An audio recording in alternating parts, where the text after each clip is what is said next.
Hello everyone, welcome back to my channel, and those who are new on this channel, please do not forget to subscribe our amazing channel. And this lecture is in continuation with my last lecture, that is biosynthesis and degradation of what? Nucleotides. And in this chapter we will discuss these topics. First one is the de novo purine nucleotide biosynthesis. Second one is the regulation of purine nucleotide biosynthesis. Third one is the de novo pyrimidine nucleotide biosynthesis. Fourth one is the regulation of pyrimidine nucleotide biosynthesis. And these topics we have already covered in my last lecture, and in this lecture we will discuss these topics, that is nucleoside monophosphates are converted to nucleoside triphosphate. Ribonucleotides are precursor of deoxyribonucleotides. Means deoxyribonucleotides किससे बनते हैं? Ribonucleotide से बनते हैं. Ribonucleotide deoxyribonucleotide बनाता है. Deoxyribonucleotide ribonucleotide नहीं बनाता है. Next topic is thymidylate is derived from dCDP and dUMP. Purine and pyrimidine bases are recycled by salvage pathway. क्योंकि न्यूक्लियोटाइड बायोसिंथेसिस के दो पाथवे हैं. First one is the de novo pathway and second one is the salvage pathway. So these topic cover the de novo pathway.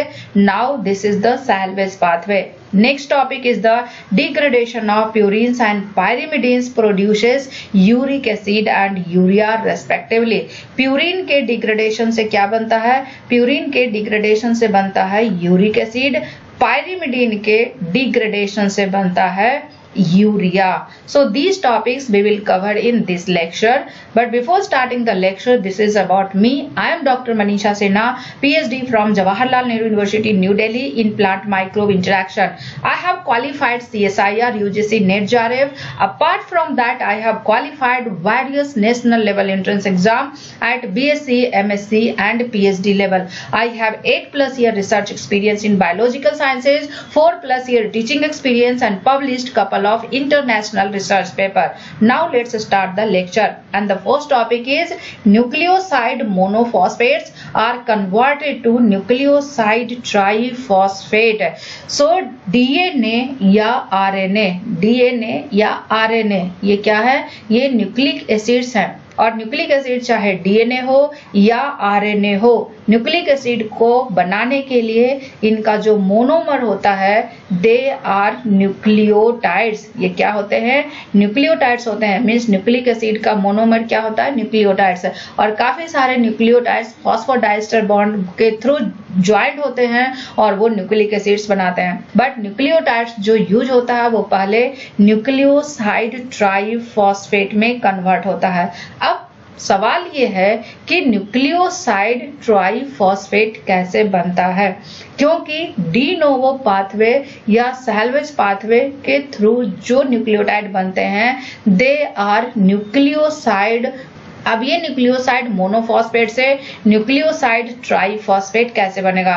क्योंकि nucleoside triphosphate ही use होता है for the synthesis of nucleic acid, for the biosynthesis of nucleic acid. So this topic covers how NMP converted into NTP, that is nucleoside monophosphate से nucleoside triphosphate कैसे बनता है? Nucleoside monophosphate से nucleoside triphosphate का जो conversion होता है वो सारे सेल्स में कॉमन होते हैं. सो पहले इनका फर्स्ट स्टेप क्या होता है कि AMP ADP में कन्वर्ट होता है. AMP का फॉस्फोडाइलेशन होगा. AMP का फॉस्फोडाइलेशन के लिए जो एंजाइम होते हैं, they are adenylate kinase. So AMP adenylate kinase के प्रेजेंस में क्या बनाएगा? Adenosine diphosphate. बट सवाल यहाँ पे यह है कि इस AMP को फॉस्फोराइलेशन के लिए फॉस्फेट ग्रुप चाहिए. वो फॉस्फेट ग्रुप कहाँ से आएगा? वो फॉस्फेट ग्रुप आएगा ATP से. मीन्स ATP क्या करेगा? एक फॉस्फेट ग्रुप डोनेट करेगा और ये ATP ADP में कन्वर्ट हो जाएगा. और जब AMP का फॉस्फोराइलेशन होगा तो ये भी ADP में कन्वर्ट हो जाएगा. इट मीन्स कि यहाँ पे दो मॉलिक्यूल्स ADP बनेगा. अब सवाल ये है कि ये ADP ATP में कैसे कन्वर्ट होगा? इस एडीपी को एटीपी में कन्वर्ट होने के लिए दो प्रोसेस होते हैं। First one is the glycolysis and second one is the oxidative phosphorylation. ये दो प्रोसेस के थ्रू हो सकता है, ग्लाइकोलिसिस या फिर ऑक्सीडेटिव फॉस्फोराइलेशन के थ्रू हो सकता है। ग्लाइकोलिसिस टोटल 10 स्टेप्स में कंप्लीट होते हैं। आउट ऑफ 10 स्टेप्स, जिसमें 2 स्टेप्स होता है, उसमें एटीपी का फॉर्मेशन होता है। क्या होता है? एटीपी का फॉर्मेशन होता है। और ये एटीपी का फॉर्मेशन कैसे होता है? एडीपी के फॉस्फोराइलेशन से। 2 स्टेप में फॉस्फोराइलेशन होता है, तो उस प्रोसेस के थ्रू एडीपी एटीपी में कन्वर्ट होगा। मीन्स ग्लाइकोलिटिक एंजाइम्स के थ्रू ये एडीपी एटीपी में कन्वर्ट होंगे। Second process is the oxidative phosphorylation. Oxidative phosphorylation में क्या होता है? इनर माइटोकॉन्ड्रियल मेम्ब्रेन के अक्रॉस प्रोटॉन ग्रेडियंट बनते हैं। IM stands for inner membrane of mitochondria and this is the inter membrane space. ये क्या है? इंटर मेम्ब्रेन स्पेस, जो कि आउटर मेम्ब्रेन और इनर मेम्ब्रेन के बीच का स्पेस होता है। And this one is the matrix. ये क्या है? मैट्रिक्स। माइटोकॉन्ड्रिया का आउटर मेम्ब्रेन परमिएबल होते हैं बिकॉज ऑफ पोरीन्स, जबकि इनर मेम्ब्रेन इम्परमिएबल होता है due to presence of a special lipid that is cardiolipid. But सवाल यहाँ पे यह है कि अगर ये इम्परमिएबल होता है तो क्या इसके थ्रू सब्सटेंसेस पास करते हैं? पास करते हैं, लेकिन इनके थ्रू वही सब्सटेंसेस पास करेंगे जिनके लिए ट्रांसपोर्टर होता है। So during oxidative phosphorylation proton gradient बनता है। हाई प्रोटॉन ग्रेडियंट होते हैं इंटरमेम्ब्रेन स्पेस में एंड लो प्रोटॉन ग्रेडियंट होते हैं माइटोकॉन्ड्रियल मैट्रिक्स में। अब इस प्रोटॉन ग्रेडियंट में एनर्जी स्टोर होता है और उस एनर्जी को बोलते हैं प्रोटॉन मोटिव फोर्स। जैसे ही ये प्रोटॉन ग्रेडियंट ब्रेक होता है by ATP synthase. ATP synthase में 2 पोर्शन होते हैं, F0 and F1। F0 is basically channel जो कि जिसके थ्रू प्रोटॉन्स आते हैं फ्रॉम इंटरमेम्ब्रेन स्पेस से माइटोकॉन्ड्रियल मैट्रिक्स में। सो जैसे ही ये प्रोटॉन ग्रेडियंट ब्रेक होता है, उस एनर्जी का यूटिलाइजेशन होता है एडीपी को फॉस्फोराइलेट करने में और वो एटीपी बनता है। So by phosphorylation by adenylate kinase ये एडीपी में कन्वर्ट हो जाएगा। अब ये एडीपी ग्लाइकोलिसिस या ऑक्सीडेटिव फॉस्फोराइलेशन के थ्रू एटीपी में कन्वर्ट होगा। अब ये जो एटीपी बनेगा, यही एटीपी अदर न्यूक्लियोसाइड मोनोफॉस्फेट को कन्वर्ट करेगा एनटीपी में। अब ये न्यूक्लियोसाइड मोनोफॉस्फेट यूएमपी भी हो सकता है, सीएमपी भी हो सकता है एंड GMP भी हो सकता है। सो ये सारे न्यूक्लियोसाइड मोनोफॉस्फेट को न्यूक्लियोसाइड ट्राइफॉस्फेट में कन्वर्ट करेगा एंड इनका जो एंजाइम होता है that is nucleoside monophosphate kinase. Means nucleoside monophosphate that is UMP, CMP या GMP, ये NMP कन्वर्ट हो जाएगा NDP में और यहाँ पे फिर से जो फॉस्फोराइल ग्रुप डोनर होगा ATP होगा। ATP फॉस्फेट ग्रुप डोनेट करेगा, देन ये ATP ADP में कन्वर्ट हो जाएगा, NMP NDP में कन्वर्ट हो जाएगा। और यहाँ पे जो एंजाइम यूज होता है, इस रिएक्शन को जो एंजाइम कैटालाइज करता है, they are nucleoside monophosphate kinase. अब इस एंजाइम की खास बात यह है कि ये 2 तरह का कैरेक्टर शो करता है, 2 तरह का फीचर शो करता है। अगर पर्टिकुलर बेस की बात करें तो ये पर्टिकुलर बेस के लिए क्या होता है? स्पेसिफिक होता है। क्या होता है? स्पेसिफिक होता है। लेकिन शुगर के लिए नॉन स्पेसिफिक होता है। शुगर के लिए क्या होता है? नॉन स्पेसिफिक होता है। शुगर में क्या है? Ribose and डिऑक्सीराइबोज।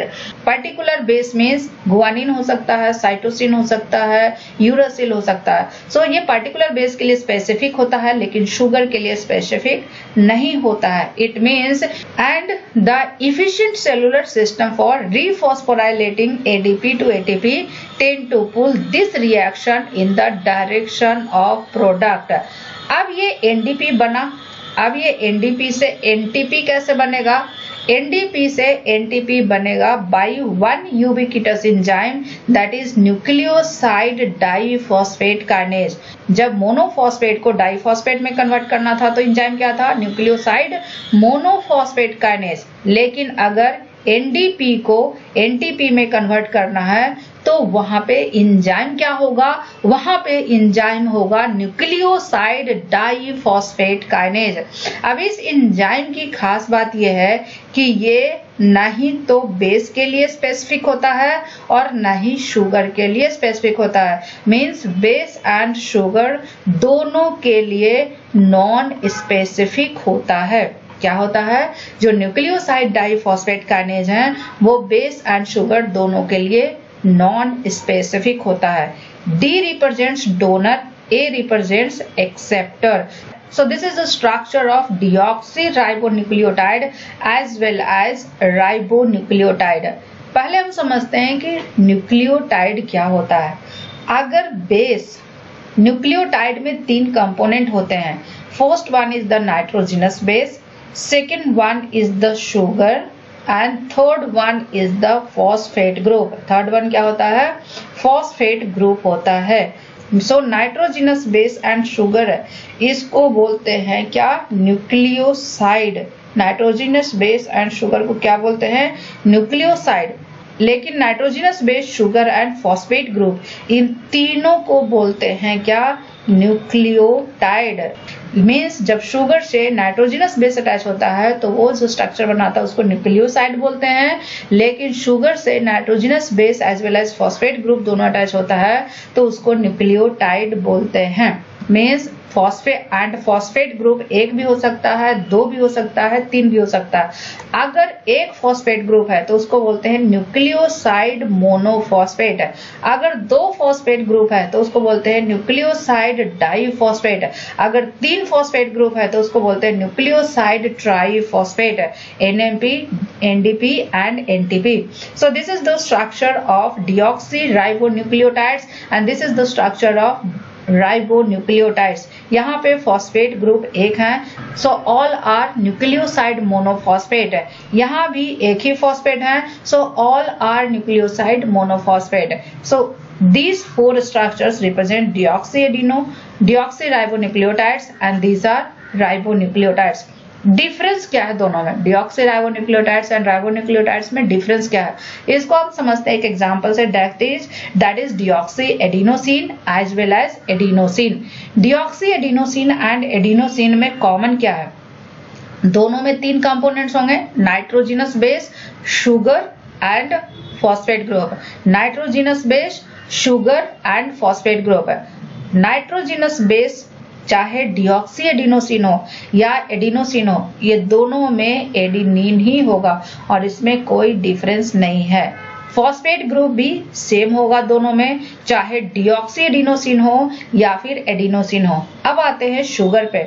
शुगर की अगर बात करें तो शुगर जो डिऑक्सी एडिनोसिन में होगा वो होगा डिऑक्सी राइबोज शुगर और एडिनोसिन में राइबोज शुगर प्रेजेंट होंगे। दोनों में डिफरेंस क्या है? स्ट्रक्चर दोनों का सेम है except this carbon. Deoxy adenosine में जो 2 प्राइम कार्बन है, this is 2 prime carbon. 2 prime carbon पे 2 हाइड्रोजन अटैच होते हैं, लेकिन एडिनोसिन में 2 प्राइम कार्बन पे 1 हाइड्रोजन और 1 OH ग्रुप होते हैं।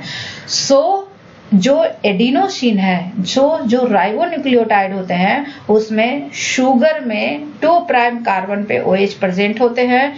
डिऑक्सी राइबोन्यूक्लियोटाइड्स में जो शुगर होते हैं उसमें 2 प्राइम कार्बन पे OH प्रेजेंट नहीं होते हैं, ये H प्रेजेंट होते हैं। तो अब सवाल ये है कि डिऑक्सी राइबोन्यूक्लियोटाइड से राइबोन्यूक्लियोटाइड बनेगा या राइबोन्यूक्लियोटाइड से डिऑक्सी राइबोन्यूक्लियोटाइड बनेगा? And the answer is ribonucleotide से बनता है क्या? Deoxy ribonucleotide. राइबोन्यूक्लियोटाइड से क्या बनता है? Deoxy ribonucleotide. और ये कैसे बनेगा? ये बनेगा 2 प्राइम कार्बन का रिडक्शन करके, means ribonucleotides are precursor for deoxyribonucleotides. So the next topic is ribonucleotides are precursors of deoxyribonucleotide. deoxyribonucleotide कैसे बनेगा? राइबोन्यूक्लियोटाइड से बनेंगे, और deoxyribonucleotide क्या बनाते हैं? DNA बनाते हैं, दैट इज deoxyribonucleic acid. अब सवाल ये है कि राइबोन्यूक्लियोटाइड से deoxyribonucleotide कैसे बनेगा? राइबोन्यूक्लियोटाइड के ये 2 प्राइम कार्बन पे 2 प्राइम कार्बन एटम जो है, इस 2 प्राइम कार्बन एटम का क्या होगा? रिडक्शन होगा। किसका? डी राइबोज का। This is D ribose. D ribose के 2 प्राइम कार्बन का रिडक्शन होता है, तो ये बनाता है 2 प्राइम डिऑक्सी डेरिवेटिव। अब सवाल ये है कि ये रिडक्शन कैसे होता है? इस रिडक्शन को जो एंजाइम कैटालाइज करता है उसको बोलते हैं क्या? Ribonucleotide reductase. क्या बोलते हैं? Ribonucleotide reductase. अब सवाल ये है कि इसमें इस रिडक्शन में होता क्या है? इस रिडक्शन में इनको 1 पेयर हाइड्रोजन चाहिए, मीन्स इनको 2 हाइड्रोजन एटम चाहिए इस रिडक्शन को परफॉर्म करने के लिए। अब सवाल ये है कि ये राइबोन्यूक्लियोटाइड रिडक्टेज ये 2 हाइड्रोजन एटम कहां से लाएगा? And the ultimate source is NADPH. NADPH क्या है? NADPH is reducing coenzyme. Reducing coenzyme 3 तरह के होते हैं। First one is the NADH, second one is the FADH2 and third one is the NADPH. NADPH की अगर बात करें तो they are involve in biosynthetic reactions. NADH की अगर बात करें तो ये कैटाबोलिक रिएक्शंस में इन्वॉल्व होता है। अब ये बनता कैसे है? NADPH 2 फॉर्म में होते हैं, ऑक्सीडाइज्ड फॉर्म में as well as reduced form में। ऑक्सीडाइज्ड फॉर्म जो होता है NAD+ होता है, एंड रिड्यूस्ड फॉर्म जो होता है दैट इज NADPH होता है। अब सवाल ये है कि NADP+ NADPH में कैसे कन्वर्ट होता है? ये 2 इलेक्ट्रॉन एंड 2 प्रोटॉन लेते हैं। NADP+ 2 इलेक्ट्रॉन एंड 2 प्रोटॉन लेता है, तो ये NADPH+H+ बनाता है। अब इम्पॉर्टेंट पॉइंट ये है कि इस NADP+ में जो रिंग होता है उसमें एक ही हाइड्रोजन एटम को एकोमोडेट कर सकता है, इसीलिए जो दूसरा हाइड्रोजन एटम है वो सॉल्यूशन में रिलीज होता है। सो NADP+ 2 इलेक्ट्रॉन और 2 प्रोटॉन लेके क्या बनाएगा? NADPH+H+। अब सवाल ये है कि क्या NADPH डायरेक्टली राइबोन्यूक्लियोटाइड रिडक्टेज को 2 हाइड्रोजन एटम देता है? नहीं, यहाँ पे इंटरमीडिएट काम करते हैं, और इंटरमीडिएट 2 तरह के हो सकते हैं, या तो थियोरिडॉक्सिन हो सकता है, या तो थियोरिडॉक्सिन हो सकता है, या फिर ग्लूटारिडॉक्सिन हो सकता है। पहला क्या हो सकता है? थियारिडॉक्सिन हो सकता है, या फिर ग्लूटारिडॉक्सिन हो सकता है। पहले हम देखते हैं कि थियोरिडॉक्सिन एज ए इंटरमीडिएट होता है तो हाइड्रोजन एटम का ट्रांसफर कैसे होता है? सो दिस इज द NADPH। ये एक NADPH+H+, ये ऑक्सीडाइज होता है NADP+ में जब ये 2 हाइड्रोजन एटम्स या 2 प्रोटॉन्स FAD को देता है। जब NADPH 2 प्रोटॉन FAD को देता है तो ये FADH2 में कन्वर्ट होता है। This is the oxidised form of FAD and this is the reduced form of FAD।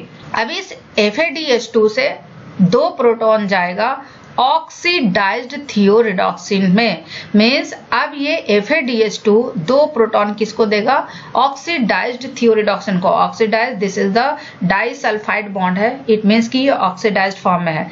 अब ये FADH2 ऑक्सीडाइज्ड फॉर्म ऑफ थियोरिडॉक्सिन को 2 प्रोटॉन देगा, तो ये कन्वर्ट हो जाएगा किस चीज में? रिड्यूस्ड थियोरिडॉक्सिन में, and the enzyme is thioredoxin reductase. अब ये रिड्यूस्ड थियोरिडॉक्सिन 2 प्रोटॉन देगा किसको, राइबोन्यूक्लियोटाइड रिडक्टेज को, that is oxidized form of ribonucleotide reductase. Reduced form of thioredoxin 2 proton देगा किसको, oxidised form of ribonucleotide reductase को, और oxidized form of ribonucleotide reductase को देगा तो ये कन्वर्ट हो जाएगा किस चीज में, reduced form of ribonucleotide reductase. This is the disulphide bond. Obvious सी बात है, अगर डाइसल्फाइड बॉन्ड होगा तो वो ऑक्सीडाइज्ड फॉर्म में होगा, लेकिन जैसे ही इस पे हाइड्रोजन अटैच होगा ये सल्फ हाइड्राइल ग्रुप में कन्वर्ट हो जाएंगे, मीन्स ये रिड्यूस्ड फॉर्म में कन्वर्ट हो जाएगा। अब ये ribonucleotide reductase 2 hydrogen atom NDP को देगा और ये DNTP में कन्वर्ट होता है और इसमें एक मॉलिक्यूल वाटर रिलीज होते हैं। This is the mechanism when thioredoxin acts as a intermediate. लेकिन व्हाट अबाउट जब ग्लूटारिडॉक्सिन इंटरमीडिएट की तरह काम करता है। सिमिलरली जो रिड्यूस्ड NADPH होते हैं, NADP 2 प्रोटॉन्स देते हैं किसको, ऑक्सीडाइज्ड फॉर्म ऑफ ग्लूटाथियोन को। अब ये ग्लूटाथियोन में 2 प्रोटॉन आएगा तो ये क्या बनाएगा, रिड्यूस्ड फॉर्म ऑफ ग्लूटाथियोन। अब ये जो रिड्यूस्ड फॉर्म ऑफ ग्लूटाथियोन है ये प्रोटॉन देगा किसको, ऑक्सीडाइज्ड फॉर्म ऑफ ग्लूटारिडॉक्सिन को, and the enzyme is glutaredoxin reductase. अब ये जो ऑक्सीडाइज्ड फॉर्म ऑफ ग्लूटारिडॉक्सिन है, ये ऑक्सीडाइज्ड फॉर्म क्योंकि इससे 2 प्रोटॉन लिया है तो ये रिड्यूस्ड फॉर्म ऑफ ग्लूटारिडॉक्सिन में कन्वर्ट हो जाएंगे। This is the SH group जो कि रिड्यूस्ड फॉर्म है।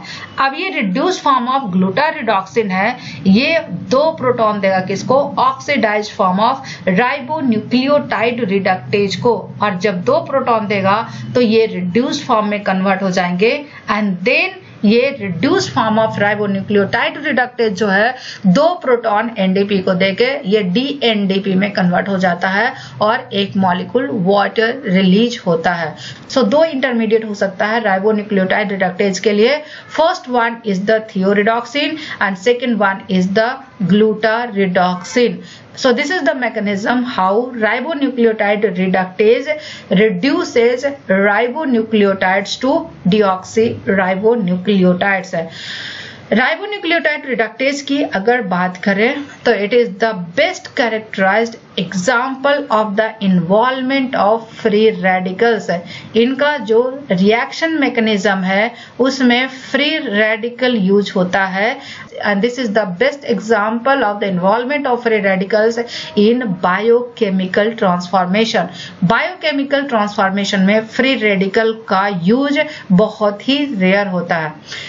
राइबोन्यूक्लियोटाइड रिडक्टेज इकोलाई में भी होते हैं, मींस प्रोकैरियोट्स में भी होते हैं, यूकैरियोट्स में भी होते हैं। राइबोन्यूक्लियोटाइड रिडक्टेज की अगर बात करें तो ये डाइमर होता है, मींस इसमें 2 सब यूनिट होते हैं, R1 सब यूनिट एंड R2 सब यूनिट।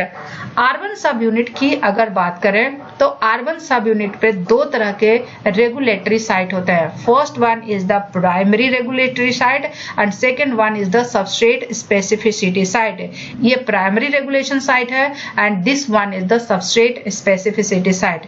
प्राइमरी रेगुलेशन साइट पे ATP बाइंड करेगा या DATP बाइंड करेगा, जबकि सबस्ट्रेट स्पेसिफिसिटी साइट पे या तो ATP बाइंड करेगा या फिर DATP बाइंड करेगा या DGTP बाइंड करेगा या DTTP बाइंड करेगा।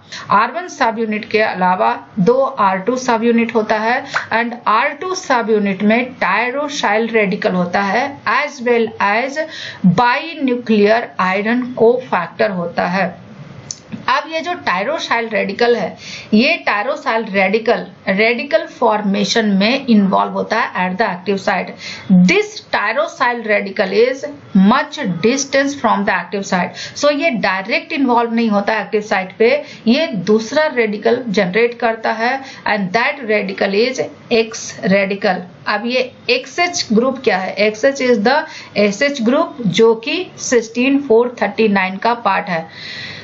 And this tyrosyl radical is stabilized by binuclear iron cofactor, और R2 सब यूनिट में ये बाइन्यूक्लियर आयरन कोफैक्टर होता है जो कि टायरोसाइल रेडिकल को स्टेबिलाइज करता है। ये टायरोसाइल रेडिकल कैसे बनता है, टायरोसिन अमाइनो एसिड से बनता है।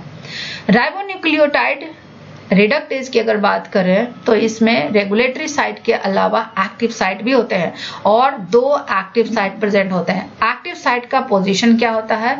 एक्टिव साइट की अगर बात करें तो ये R1 सब यूनिट एंड R2 सब यूनिट के इंटरफेस पे प्रेजेंट होता है। इस एक्टिव साइट में क्या क्या इन्वॉल्वमेंट होता है? एक्टिव साइट में जो सल्फ हाइड्राइल ग्रुप है, 2 sulphydryl group each active site में, इसमें भी और इसमें भी, दोनों एक्टिव साइट में 2 सल्फ हाइड्राइल ग्रुप है और ये सल्फ हाइड्राइल ग्रुप कंट्रीब्यूट किया जाता है किसके द्वारा? R1 सब यूनिट के द्वारा।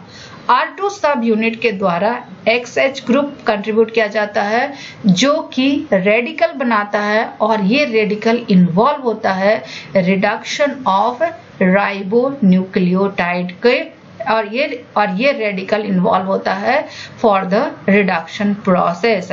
सो this is the proposed mechanism of ribonucleotide reductase. This is the R1 सब unit and this is the R2 सब यूनिट। R1 सब यूनिट में क्या होता है? 2 सल्फाइड्राइल ग्रुप होता। R1 सब यूनिट एक्टिव साइट में 2 सल्फाइड्राइल ग्रुप कंट्रीब्यूट होता है R1 सब यूनिट के द्वारा एंड R2 सब यूनिट के द्वारा SH ग्रुप कंट्रीब्यूट होता है। And this is the structure of nucleoside diphosphate, that is NDP। NDP में क्या है? 2 प्राइम पे OH है। अब ये रिएक्शन मैकेनिज्म कैसा होता है? ये जो रेडिकल बना है R2 सब यूनिट के द्वारा, X रेडिकल, ये रेडिकल क्या करता है? इस शुगर के, राइबोज शुगर, क्योंकि यहाँ 2 प्राइम पे OH है, so this sugar is ribose sugar. ये रेडिकल क्या करता है? 3 प्राइम कार्बन पे अटैक करता है और 3 प्राइम कार्बन पे अटैक करेगा तो इसका ये हाइड्रोजन ये ले लेता है और ये हाइड्रोजन लेगा तो क्या बनाएगा? XH बनाएगा। मीन्स अब 3 प्राइम कार्बन पे क्या जनरेट हो गया? रेडिकल जनरेट हो गया। अब ये कार्बन रेडिकल का फंक्शन क्या है? ये कार्बन रेडिकल ये O पे जो कैटायन जनरेट होता है उसको स्टेबलाइज करता है। अब सवाल ये है कि यहाँ पे कैटायन जनरेट कैसे होगा?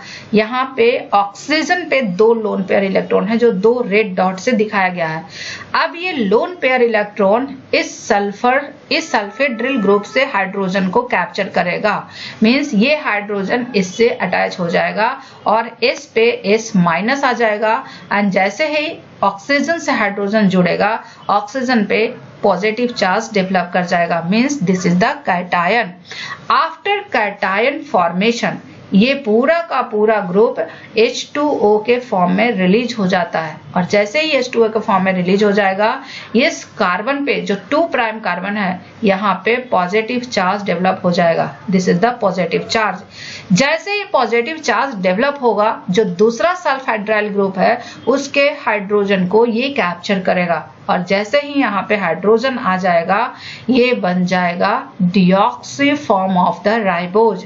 बट अभी भी यहाँ पे एक इम्पॉर्टेंट चीज है कि जो 3 प्राइम कार्बन है वो वहाँ पे रेडिकल फॉर्मेशन है।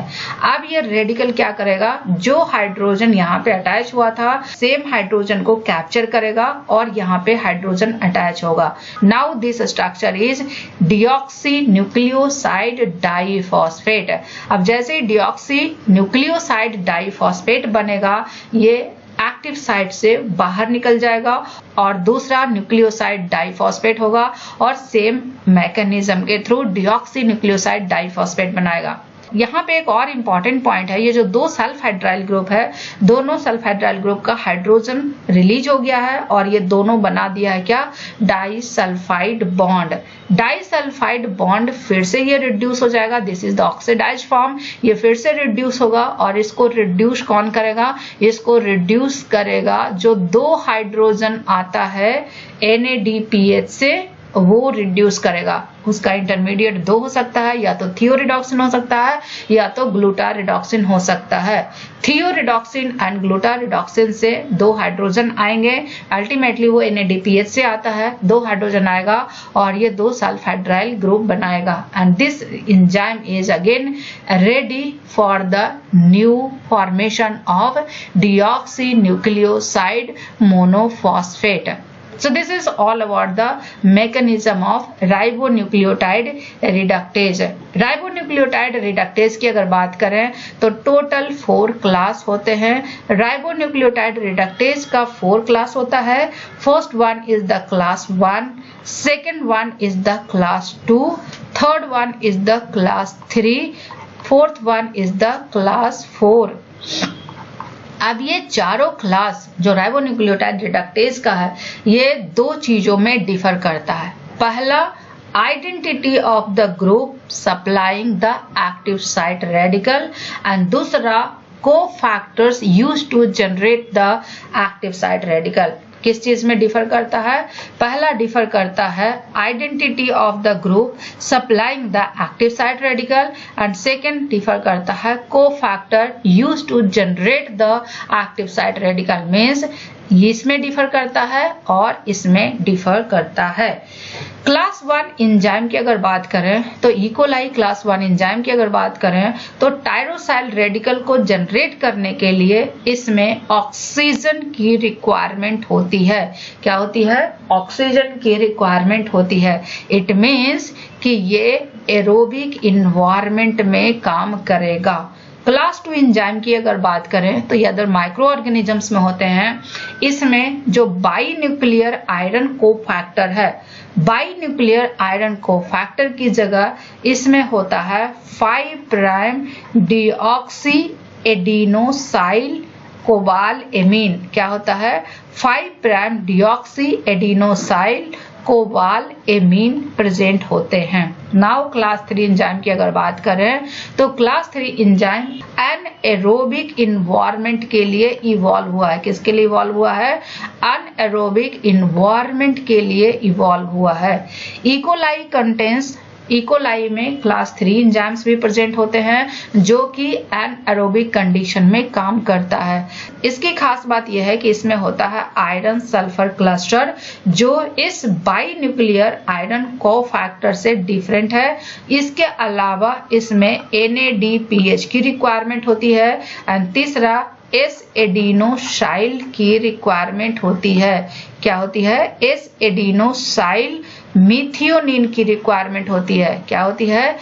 Iron sulphur cluster, NADPH and S adenosyl methionine की रिक्वायरमेंट होती है. दूसरी खास बात क्लास 3 एंजाइम जो होता है वो न्यूक्लियोसाइड डाइफॉस्फेट को एज ए सबस्ट्रेट यूज नहीं करता है, वो nucleoside triphosphate as a substrate use करता है. मींस क्लास 1, क्लास 2, क्लास 4 में NDP as a substrate use होता है, लेकिन क्लास 3 में जो सबस्ट्रेट यूज होता है that is NTP. Class 4 enzyme की अगर बात करें तो क्लास 4 एंजाइम में ये जो बाई न्यूक्लियर आयरन को फैक्टर है इसमें बाई न्यूक्लियर मैग्नीज सेंटर होता है. क्या होता है? बाई न्यूक्लियर मैग्नीज सेंटर होते हैं. किसमें होते हैं? क्लास 4 एंजाइम में by nuclear manganese centre present होते हैं. Evolution of different classes of ribonucleotide reductase, that is class 1, class 2, class 3, class 4, for the production of DNA precursor in different environments reflects the importance of this reaction in nucleotide metabolism. So this is all about mechanism and the class of ribonucleotide reductase. Now the next topic is regulation of ribonucleotide reductase. और regulation कैसे होता है? Regulation होता है deoxy nucleoside triphosphate के through, that is DNTP के through होता है. क्योंकि ये बनाता क्या है? Deoxy nucleoside triphosphate means int product के थ्रू ही इनका रेगुलेशन होता है. This is the structure of ribonucleotide reductase जिसमें 2 R1 सब यूनिट एंड 2 R2 सब यूनिट होते हैं. R1 एंड R2 सब यूनिट के इंटरफेस पे एक्टिव साइट होता है. इस एक्टिव साइट पे 2 सल्फाइड्राइल ग्रुप कंट्रीब्यूट किया जाता है R1 के द्वारा, XH ग्रुप कंट्रीब्यूट किया जाता है R2 सब यूनिट के द्वारा. R1 सब यूनिट में 2 तरह के रेगुलेटरी साइट होता है, एक तो प्राइमरी रेगुलेशन साइट और दूसरा सबस्ट्रेट स्पेसिफिसिटी साइट. और इन साइट पे एलोस्टेरिक इफेक्टर्स बाइंड करता है. प्राइमरी रेगुलेशन साइट की अगर बात करें तो प्राइमरी रेगुलेशन साइट एंजाइम के ओवरऑल एक्टिविटी को रेगुलेट करता है। क्या करता है? Primary regulation site ribonucleotide reductase के ओवरऑल एक्टिविटी को रेगुलेट करता है। रेगुलेट कैसे होता है? प्राइमरी रेगुलेशन साइट पे सिर्फ दो चीज ही बाइंड कर सकता है, या तो एटीपी बाइंड करेगा या तो डीएटीपी बाइंड करेगा। अगर एटीपी बाइंड करेगा तो एंजाइम क्या होगा? एक्टिव। लेकिन अगर डीएटीपी बाइंड करेगा तो एंजाइम हो जाएगा इनएक्टिव। क्या होगा? Inactive. So this is the regulation at the primary regulatory site. CDP, UDP, GDP, ADP, ये सारे के सारे क्या हैं? ये सारे के सारे राइबोन्यूक्लियोसाइड डाइफॉस्फेट है जो कि सबस्ट्रेट है। राइबोन्यूक्लियोसाइड डाइफॉस्फेट से ही डीऑक्सी राइबोन्यूक्लियोसाइड ट्राइफॉस्फेट बनता है। सो पहले सीडीपी से क्या बनेगा? डीसीडीपी एंड देन डीसीटीपी। यूडीपी से क्या बनेगा? डीयूडीपी एंड देन डीटीटीपी बनेगा। जीडीपी से क्या बनेगा? डीजीडीपी एंड जीटीटीपी, जी एंड डीजीटीपी। एडीपी से क्या बनेगा? डीएडीपी, डीएटीपी। अब यहाँ पे रेगुलेशन कैसा होता है? अगर राइबोन्यूक्लियोटाइड रिडक्टेज के प्राइमरी रेगुलेटरी साइट पे एटीपी बाइंड करेगा तो सारे के सारे enzyme means ribonucleotide reductase active होगा। लेकिन अगर डीएटीपी बाइंड किया, डीएटीपी किससे बाइंड किया? राइबोन्यूक्लियोटाइड रिडक्टेज से। सो एंजाइम की ओवरऑल एक्टिविटी क्या होगी? इनएक्टिव होगी। So this is all about regulation at the primary regulatory site. Now coming to regulation at substrate specificity site. Substrate specificity site कैसे regulate होता है?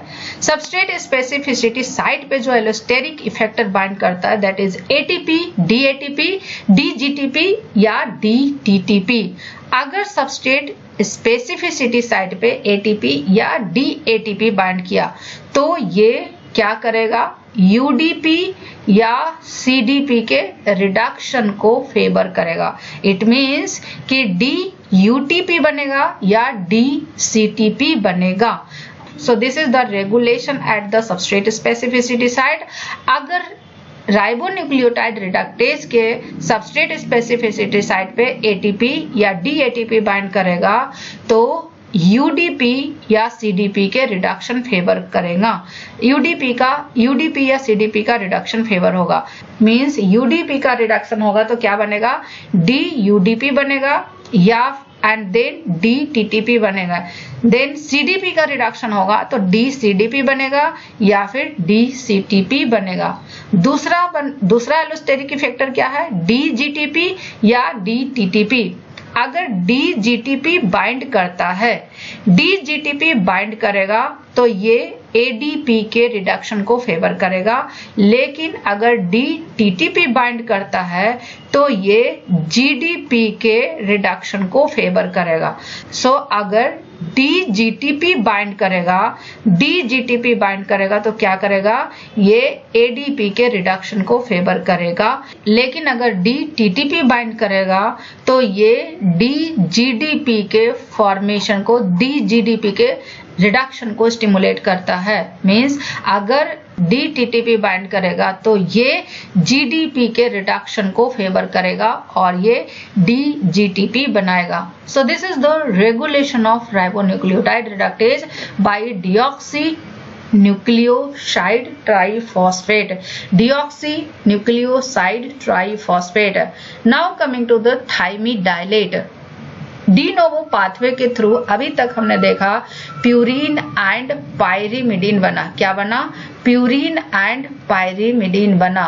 Purine में क्या बना?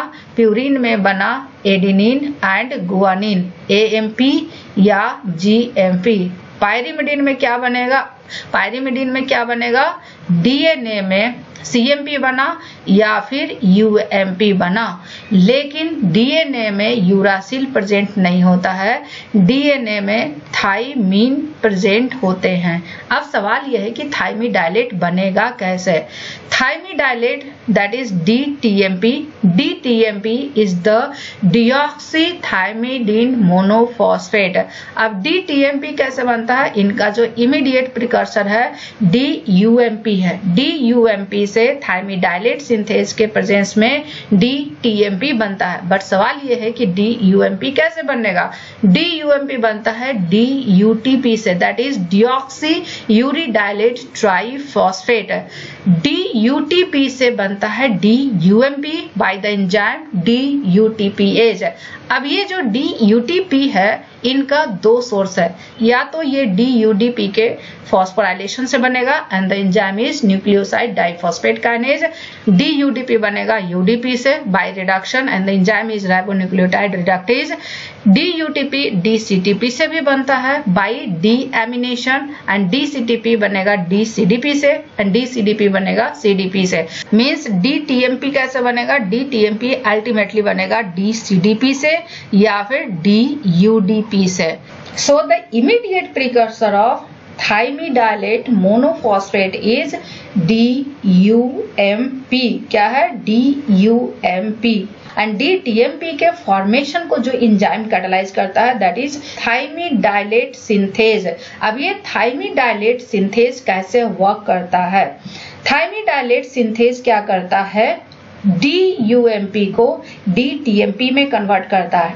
DUMP एंड DTMP में phosphate as well as sugar same है, differ है सिर्फ और सिर्फ nitrogenous base. Nitrogenous base DUMP में यूरासिल है जबकि DTMP में थाइमिन है। अब थाइमिन और यूरासिल में डिफरेंस क्या है? थाइमिन एंड यूरासिल का स्ट्रक्चर सेम है, दो कीटोन ग्रुप है, सिंगल साइक्लिक कंपाउंड है, बस डिफरेंस है सिर्फ और सिर्फ इस कार्बन पे थाइमिन में मिथाइल ग्रुप प्रेजेंट होते हैं लेकिन यूरासिल में मिथाइल ग्रुप एब्सेंट होते हैं। अब सवाल ये है कि ये मिथाइल ग्रुप आएगा कहां से? ये मिथाइल ग्रुप आता है N5N10 मिथिलीन टेट्राहाइड्रोफोलेट से। अब सवाल यह है कि ये मिथिलीन टेट्राहाइड्रोफोलेट बनता कैसे है? मिथिलीन टेट्राहाइड्रोफोलेट बनता है टेट्राहाइड्रोफोलेट से।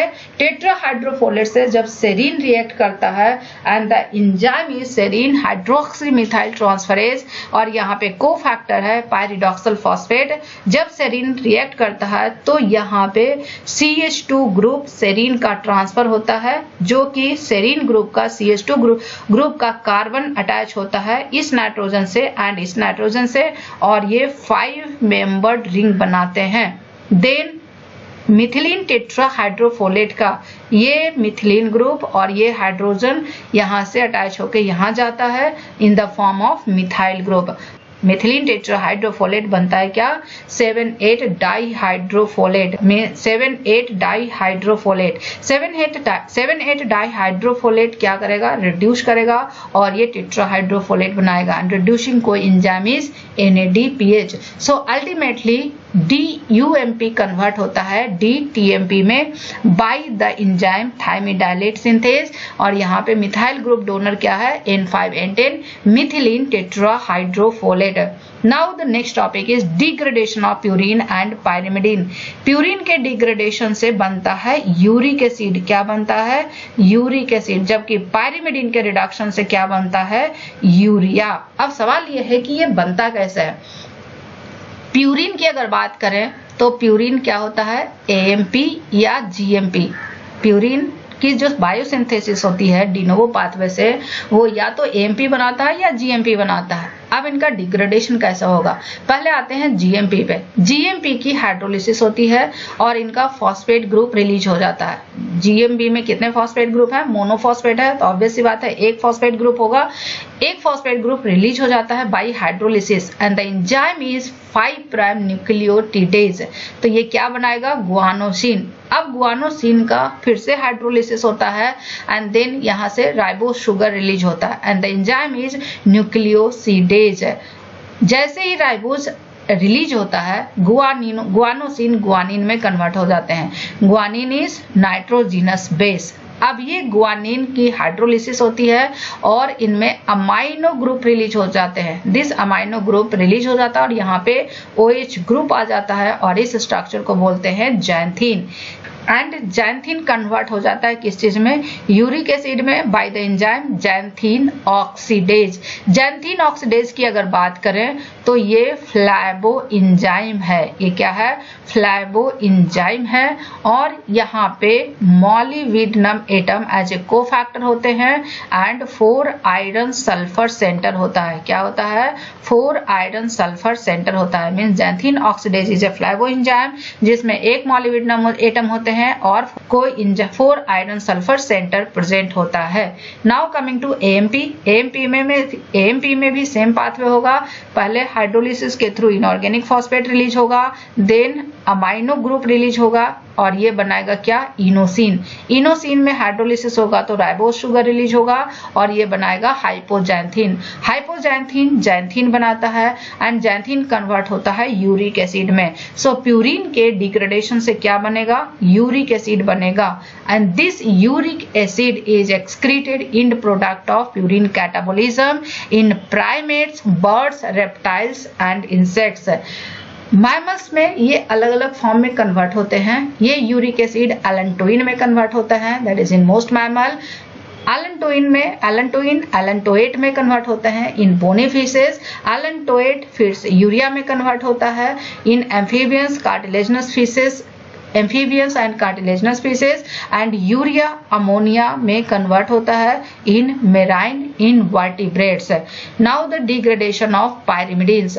पायरिमिडीन का एग्जांपल है थायमीन। थायमीन डिग्रेड होकर बनाएगा क्या, थायमीन का पहले रिडक्शन होता है और ये डाईहाइड्रोथायमीन बनाएगा, देन बीटा यूरिडो आइसोब्यूटारेट बनाएगा, देन बीटा अमाइनो आइसोब्यूटारेट बनाएगा, then methyl malonyl semi aldehyde बनाता है। But this pathway are not important, आपको सिर्फ इतना याद रखना है कि thymine methyl malonyl semi aldehyde में कन्वर्ट होता है and this is intermediate in the valine catabolism. किसमें, वैलिन कैटाबोलिज्म में। और ये फर्दर चेंज होते हैं किस चीज में, प्रोपियोनाइल कोएंजाइम में। किस चीज में कन्वर्ट होते हैं, प्रोपियोनाइल कोएंजाइम ए में and methyl malonyl coenzyme A and then succinyl coenzyme A. succinyl coenzyme A Krebs cycle में इंटर करता है। बट इनका इंपॉर्टेंट पॉइंट यह है कि पायरिमिडीन के डिग्रेडेशन से अमोनिया रिलीज होता है and this ammonia enters in urea cycle और ये यूरिया बनाता है। सो पायरिमिडीन के डिग्रेडेशन का इंड प्रोडक्ट क्या है, यूरिया। प्यूरिन के डिग्रेडेशन का इंड प्रोडक्ट क्या है, यूरिक एसिड।